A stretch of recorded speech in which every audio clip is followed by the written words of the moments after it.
भूखे मर जाना, पर गणेश चतुर्थी के दोनों में व्रत में भूलकर भी यह 5 काम मत करना, वरना भगवान गणेश माता लक्ष्मी आपसे हो जाएंगे नाराज, घर में आएगी कंगाली और गरीबी, घर पूरा कंगाल होने की कार पर आ जाएगा, पूरा घर काल सर्प योग से घिर जाएगा। इसलिए पूरी जानकारी के लिए इस वीडियो को पूरा देखें, बाद में मत कहना कि हमें बताया नहीं। जी हां दोस्तों, पूज्य गुरु जी ने अपनी अभी अभी की ही शिव महापुराण की कथा में बताया है कि गणेश चतुर्थी के दिनों में गलती से भी महिलाओं और पुरुषों को यह 5 काम नहीं करने चाहिए। भक्तों, इस साल गणेश उत्सव अपने साथ बेहद ही श्रेष्ठ एवं शुभ योग को लेकर आई है, जिसमें कि विशेष रूप से सर्वार्थ सिद्ध योग जैसे शुभ योगों का अद्भुत सहयोग बन रहा है। जी हां दोस्तों, गणेश चतुर्थी के दिनों में भगवान गणेश की कृपा से आपके जीवन को पूर्ण रूप से बदलकर रख देगी। इसलिए दोस्तों, विशेषकर इस गणेश चतुर्थी व्रत में इस अति पावन दिन में आपको इन कामों को करने की सख्त मनाही है। अगर कोई भी स्त्री हो या पुरुष बिना जानकारी के, बिना ज्ञान प्राप्त किया गणेश उत्सव और व्रत के दिन इन 5 कामों को करता है, तो उससे भगवान गणेश माता लक्ष्मी रुष्ट हो जाते हैं, जिससे कि उसे व्यक्ति को आजीवन निराशा रहना पड़ सकता है और भयंकर काल सर्प दोष का सामना करना पड़ सकता है। इसलिए आप लोगों से रिक्वेस्ट है कि वीडियो को पूरा ही देखें, आधा अधूरा ना देखें। कई लोग होते हैं जो वीडियो को बीच बीच से देखते हैं और फिर ऐसे व्यक्ति को जीवन में कभी सफलता हासिल भी नहीं हो सकती। इसलिए वीडियो को आधा अधूरा छोड़कर ना जाए, आप वीडियो को पूरा ही देखा करें, तभी आपको संपूर्ण जानकारी प्राप्त होगी। दोस्तों, पूज्य गुरु जी कहते हैं कि हमारे हिंदू धर्म में साल के 12 महीने में से, क्योंकि इस महीने में महिलाएं तथा कुंवारी कन्याएं गणेश उत्सव के दिनों में व्रत रखती हैं। स्कंद पुराण के अनुसार यह दिन स्वयं गणेश उत्सव के दिनों में यदि कोई भी व्यक्ति गणेश उत्सव में व्रत के दिन यह ऐसा काम करता है, तो उसके दरवाजे से ही भगवान गणेश माता लक्ष्मी लौट जाते हैं। खासकर सुहागन महिलाएं इस बात का विशेष ध्यान रखें, वरना घर में आएगी भयंकर गरीबी। दोस्तों देखिए, बात ऐसी है कि हमारा काम तो है सलाह देने का, हम तो केवल सलाह ही दे सकते हैं। अब आप इसको मानो या ना मानो, आपकी मर्जी। लेकिन भक्तों, एक बात जरूर कहेंगे कि अगर मान लोगे तो आपका बेड़ा पार हो जाएगा।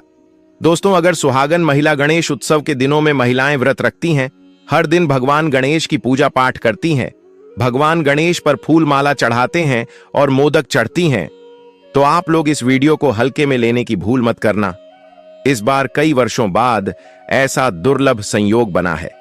गणेश उत्सव के इस पावन दिन में कुल 21 तरह के शुभ मांगलिक योग बन रहे हैं, जिनमें धन प्राप्ति योग भी शामिल है। साथ ही भक्तों जानेंगे कि इस दिन आप कौन से वह रामबाण उपाय करें जिससे आपको अपने जीवन में 101% धन की प्राप्ति हो। साथ ही इन गणेश उत्सव में 5 गलती के कारण आपको 7 जन्मों तक निर्धन नहीं रहना पड़े, इसके बारे में आपको हम बताएंगे। साथ ही भक्तों, इस वीडियो में हम आपको यह भी बताएंगे कि गणेश उत्सव व्रत के दिन यह एक चीज जो भी खाएगा उसके घर जमकर आएगा पैसा।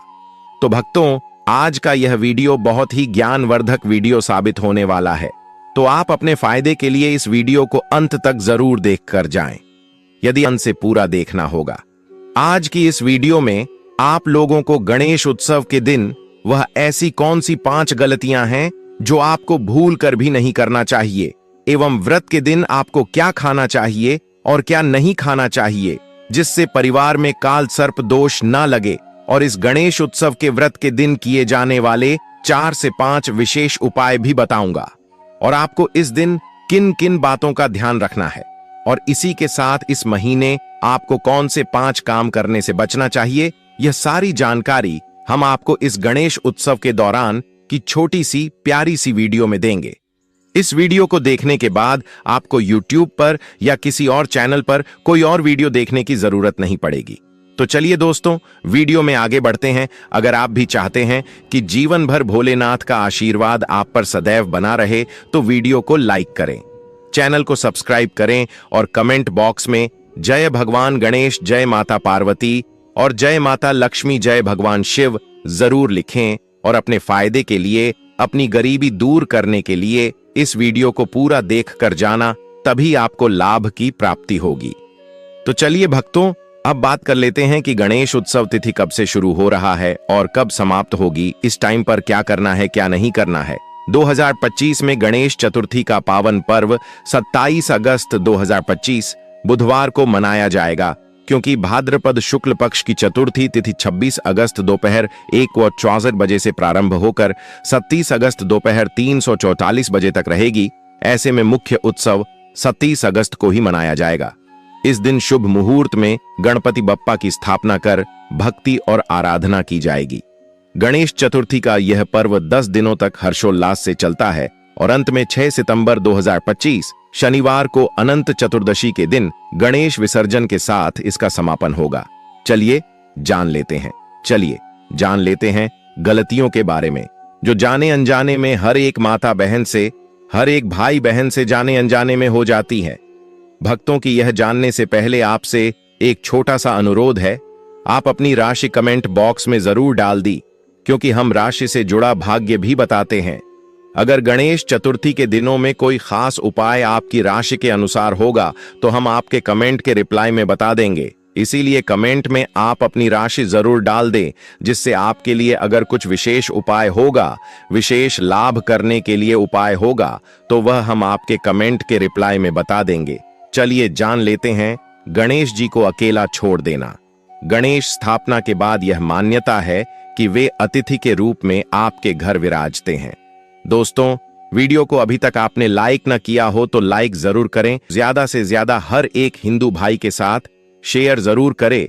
जब कोई अतिथि घर में आता है तो उसकी सेवा सत्कार करना जरूरी होता है, लेकिन कई बार लोग गणेश जी को अकेला छोड़कर काम काज में लग जाते हैं या बाहर चले जाते हैं। यह एक बड़ी गलती मानी जाती है। माना जाता है कि गणेश जी को हर समय किसी न किसी भक्त की उपस्थिति और सेवा चाहिए होती है। पूजा के दिनों में यह ध्यान रखना चाहिए कि घर का कोई सदस्य उनके पास समय समय पर बैठे, मंत्र जप, भजन या साधारण बातचीत करे। यह आस्था और प्रेम की अभिव्यक्ति है। अगर गणेश जी अकेले रह जाते हैं तो यह माना जाता है कि वे उपेक्षित महसूस करते हैं, जिससे घर में उनकी कृपा कम हो सकती है। यही कारण है कि गणेश जी की स्थापना के बाद वातावरण में संगीत, भजन और सकारात्मक ऊर्जा बनाए रखनी चाहिए। घर में कलह और झगड़ा करना, गणेश जी बुद्धि और विवेक के देवता हैं और उनका आगमन ही घर में सुख शांति स्थापित करने के लिए होता है। लेकिन लोग अक्सर इन दिनों आपस में झगड़ जाते हैं, बहस कर लेते हैं या घर का वातावरण बिगाड़ देते हैं। यह बहुत बड़ा दोष माना जाता है। गणेश जी को घर में कलह पसंद नहीं है। वे जहां भी कलह देखते हैं वहां से जल्दी विदा हो जाते हैं। इसलिए गणेश उत्सव के दौरान विशेष ध्यान देना चाहिए कि घर का वातावरण हंसी खुशी और शांतिपूर्ण बना रहे। आपसी मतभेद अगर हों भी तो उन्हें शांत भाव से हल करना चाहिए। इस अवधि में घर का हर सदस्य भगवान की कृपा पाने के लिए संयम और प्रेम का पालन करे। अगर यह गलती होती है तो गणेश जी की उपस्थिति का असली फल नहीं मिलता और उनके आशीर्वाद का प्रभाव घट सकता है। मांस, शराब या तामसिक भोजन का सेवन गणेश उत्सव के दौरान शुद्ध सात्विकता बनाए रखना सबसे जरूरी है। लेकिन कई लोग जाने अनजाने बाहर से भोजन मंगा लेते हैं, मांसाहारी भोजन करते हैं या शराब का सेवन कर बैठते हैं। यह सीधी सीधी गणेश जी की अवमानना है। जब तक वे घर में विराजमान रहते हैं तब तक घर में पवित्रता, सात्विकता और नियमों का पालन होना चाहिए। इस दौरान ताजे, घर पर बने सात्विक और शुद्ध भोजन का ही सेवन करना चाहिए। लहसुन प्याज से भी परहेज रखना बेहतर क्योंकि तामसिक भोजन से घर का वातावरण दूषित होता है और पूजा का प्रभाव कम हो जाता है। ऐसा करने से गणेश जी की कृपा धीरे धीरे दूर हो सकती है। इसलिए यह गलती बिल्कुल नहीं करनी चाहिए। गणेश जी की मूर्ति के सामने पीठ करना, पूजा के समय या मूर्ति के सामने बैठे हुए कई लोग अनजाने में गणेश जी की ओर पीठ कर लेते हैं। यह अशुभ माना जाता है। जब भी भगवान घर में विराजे हों तो उन्हें पूरा सम्मान देना चाहिए। पीठ करना उपेक्षा का प्रतीक है। यहां तक कि अगर मूर्ति के सामने बैठना हो तो भी ध्यान रखें कि मुंह उनकी ओर रहे और यदि उठकर जाना हो तो बगल से या थोड़ी झुक कर जाएं। मूर्ति के सामने बैठकर खाने पीने, फोन चलाने या हंसी मजाक करने से भी बचना चाहिए। मूर्ति के सामने श्रद्धा, भक्ति और मर्यादा बनाए रखना ही सही आचरण है। ऐसा न करने से पूजा का प्रभाव कम हो जाता है और भगवान की उपस्थिति का आदर नहीं रह जाता। विसर्जन से पहले मूर्ति को छूना या हिलाना। कई बार उत्साह में लोग मूर्ति को बार बार उठाते हैं, हिलाते हैं या फोटो खींचने के लिए इधर उधर करते रहते हैं। यह गलती भूल कर भी नहीं करनी चाहिए। गणेश जी की मूर्ति जब तक विधिवत विसर्जन न हो तब तक स्थिर अवस्था में ही विराजमान रहनी चाहिए। उन्हें इधर उधर करना अनादर माना जाता है। मूर्ति के पास बैठकर भजन करना, आरती करना और प्रसाद चढ़ाना ही उचित है। विसर्जन से पहले तक उन्हें पूरी श्रद्धा और स्थिरता से पूजना चाहिए। यह ध्यान रखना चाहिए कि मूर्ति केवल मिट्टी की प्रतिमा नहीं है, बल्कि उन दिनों वह साक्षात गणेश जी का स्वरूप है। उन्हें हिलाना डुलाना उनके साथ खिलवाड़ के समान है। यह गलती होने पर पूजा का पुण्य घट सकता है।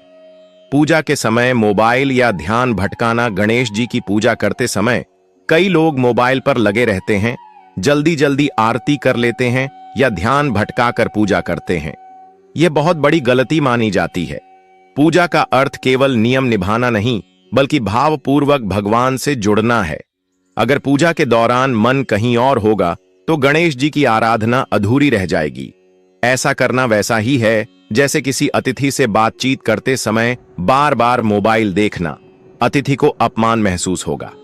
पूजा के दौरान फोन साइलेंट पर रख दें, घर का वातावरण शांत रखें और पूरी एकाग्रता से भगवान को भजें। मन लगाकर मंत्र जप, आरती और ध्यान करने से ही भगवान की कृपा प्राप्त होती है। इस गलती के कारण पूजा का पुण्य आधा हो जाता है और भगवान का आशीर्वाद उतना गहरा असर नहीं करता। गणेश जी को बिना भोग लगाए भोजन करना। गणेश जी जब घर में विराजते हैं तो हर भोजन से पहले उन्हें भोग अर्पित करना जरूरी है, लेकिन लोग अक्सर भूल जाते हैं और खुद ही खाना शुरू कर देते हैं। यह एक अनजानी लेकिन गंभीर गलती है। माना जाता है कि जब तक भगवान को प्रसाद अर्पित न हो तब तक भोजन अपूर्ण रहता है। गणेश जी को लड्डू, मोदक, गुड़, फल या घर में बने सात्विक भोजन का पहला अंश अर्पित करना चाहिए। यह नियम उस भावना पर आधारित है कि घर में जब कोई बड़ा या अतिथि हो तो पहले उन्हें ही भोजन दिया जाता है। भगवान गणेश तो स्वयं घर के सर्वश्रेष्ठ अतिथि होते हैं। अगर यह गलती हो जाए तो तुरंत माफी मांगकर प्रसाद अर्पित कर देना चाहिए। घर में नकारात्मक बातें और गाली गलौज करना। गणेश जी सकारात्मकता, शुभता और मंगल के देवता हैं। उनकी उपस्थिति में नकारात्मक बातें करना, अपशब्द बोलना या गाली गलौज करना अशुभ माना जाता है। कई बार घर के सदस्य अनजाने में बहस करते हुए गलत शब्द बोल जाते हैं, लेकिन गणेश स्थापना के दौरान यह पूरी तरह से त्याग देना चाहिए। गाली गलौज से घर का वातावरण दूषित होता है और भगवान का आशीर्वाद धीरे धीरे कम होने लगता है। इसके विपरीत अगर घर में शुभ शब्द, भजन, मंत्र और सकारात्मक वार्तालाप होती है तो भगवान वहां प्रसन्न होकर स्थायी कृपा देते हैं। इस गलती से बचने के लिए ध्यान रखें कि इन दिनों घर में हंसी खुशी, मधुर वाणी और शांत वातावरण ही रहे। दीपक और धूप बुझा देना या अनदेखा करना। गणेश पूजा में दीपक और धूप का विशेष महत्व है, लेकिन लोग कई बार जल्दी में पूजा कर दीपक बुझा देते हैं या ध्यान नहीं रखते और दीप अपने आप बुझ जाता है। यह गलती नहीं होनी चाहिए। दीपक जलाना प्रतीक है भगवान की कृपा और आशीर्वाद का। जब तक गणेश जी घर में विराजमान हैं, दीपक को यथासंभव जलाए रखना चाहिए। खासकर सुबह शाम आरती के समय दीप जलाना अनिवार्य है। यदि दीपक अनजाने में बुझ जाए तो तुरंत नया दीप जला देना चाहिए। दीप और धूप से वातावरण पवित्र और ऊर्जावान रहता है। यदि यह गलती होती है तो पूजा का आधा प्रभाव समाप्त हो जाता है और घर की सकारात्मक ऊर्जा कम हो जाती है। विसर्जन को केवल औपचारिकता मान लेना। बहुत से लोग विसर्जन को केवल एक परंपरा मानकर जल्दी जल्दी निपटा देते हैं। वे सोचते हैं कि बस मूर्ति को पानी में छोड़ दिया और काम पूरा। यह सबसे बड़ी गलती है। विसर्जन वास्तव में विदाई का संस्कार है, जिसमें भगवान से अगले वर्ष पुनः आगमन का आशीर्वाद मांगा जाता है। विसर्जन के समय भावुकता, कृतज्ञता और प्रेम होना चाहिए। गणेश जी से विनम्रता से प्रार्थना करनी चाहिए कि वे घर में आई सभी बाधाएं दूर कर दें और अगले वर्ष फिर से पधारें। अगर विसर्जन को केवल एक रस्म की तरह किया जाए तो भगवान की कृपा पूरी तरह से नहीं मिलती। विसर्जन का भाव ऐसा होना चाहिए मानो घर के प्रिय सदस्य को विदा कर रहे हों। अब तो चलिए अब जान लेते हैं अभी कौन सी खास उपाय है जो आपको गणेश उत्सव के दिन हर एक माता बहन को, हर एक भाई बहन को, यानी कि सबको यह उपाय जरूर करना चाहिए। यह उपाय इतनी चमत्कारी है, इतने लाभदायक हैं कि हर एक माता बहन को, हर एक कुंवारी कन्या को, यानी कि सबको अलग अलग तरह से यह उपाय जरूर करनी चाहिए, जिससे कि हर मनोकामना इच्छा बहुत जल्दी ही पूरी हो जाती है। चलिए जान लेते हैं। धन और समृद्धि की प्राप्ति के लिए गणेश चतुर्थी को धन प्राप्ति और घर में समृद्धि लाने के लिए सबसे प्रभावी उपाय है गणेश जी को दूर्वा, गुड़ और मोदक अर्पित करना। गणेश जी दूर्वा, हरी घास से अत्यधिक प्रसन्न होते हैं। शास्त्रों में कहा गया है कि गणेश जी को दूर्वा चढ़ाने से जीवन की आर्थिक रुकावटें दूर होती हैं। चतुर्थी के दिन सुबह स्नान कर पीले वस्त्र धारण करें और गणेश जी के सामने दीपक जलाकर उन्हें 21 दिन के दूर्वा, गुड़ और मोदक अर्पित करें। इसके साथ ही AUM श्रींगम सौम्याय गणपतये नमः मंत्र का 108 बार जप करें। इसके बाद परिवार के सदस्यों को मोदक का प्रसाद बांटें। यह उपाय इस सिद्धांत पर आधारित है कि गणेश जी ही विघ्नहर्ता और संपत्ति के द्वार खोलने वाले देव हैं। जब हम उन्हें उनकी प्रिय वस्तुएं चढ़ाकर मंत्र जप करते हैं तो घर में लक्ष्मी का स्थायी निवास होता है और धन धान्य की कभी कमी नहीं रहती। यह उपाय विशेष रूप से उन लोगों के लिए लाभ जिनके जीवन में बार बार आर्थिक संकट आता है या धन टिकता नहीं है। नौकरी और करियर में प्रगति के लिए गणेश चतुर्थी के पावन दिन नौकरी में बाधा दूर करने और करियर में उन्नति के लिए एक बेहद प्रभावी उपाय है। इस दिन स्नान कर लाल वस्त्र धारण करें और गणेश जी को सिंदूर और लाल फूल अर्पित करें। इसके बाद AUM गम गणपतये नमः मंत्र का 108 बार जप करें। पूजा समाप्त होने पर 11 गुड़ के लड्डू लेकर उन्हें छोटे बच्चों में बांट दें। यह उपाय बहुत चमत्कारी माना गया है क्योंकि गणेश जी बुद्धि और सफलता के देवता हैं। जब आप उन्हें सिंदूर और लाल फूल अर्पित करते हैं तो वे आपकी मेहनत को सही दिशा देते हैं। गुड़ के लड्डू बच्चों को बांटने का भाव यह है कि गणेश जी बच्चों की मासूमियत से प्रसन्न होते हैं और साधक को सफलता का आशीर्वाद देते हैं। यह उपाय विशेष रूप से उन लोगों के लिए है जिनका प्रमोशन रुका हुआ है, नौकरी मिलने में बाधा आ रही है या करियर की दिशा स्पष्ट नहीं हो रही। इसे श्रद्धा से करने पर जीवन की पेशेवर परेशानियां धीरे धीरे समाप्त हो जाती हैं और कार्यक्षेत्र में नई संभावनाओं के द्वार खुलते हैं। संतान सुख और पारिवारिक खुशहाली के लिए गणेश जी को संतान सुख देने वाला देवता माना जाता है। दोस्तों, अभी तक आपने वीडियो को लाइक न किया हो, रखने वाले दंपत्ति गणेश जी को दूध, शहद और मोदक का भोग अवश्य लगाए। स्नान कर साफ वस्त्र पहने और गणेश जी के सामने दीप जलाकर उन्हें यह भोग अर्पित करें।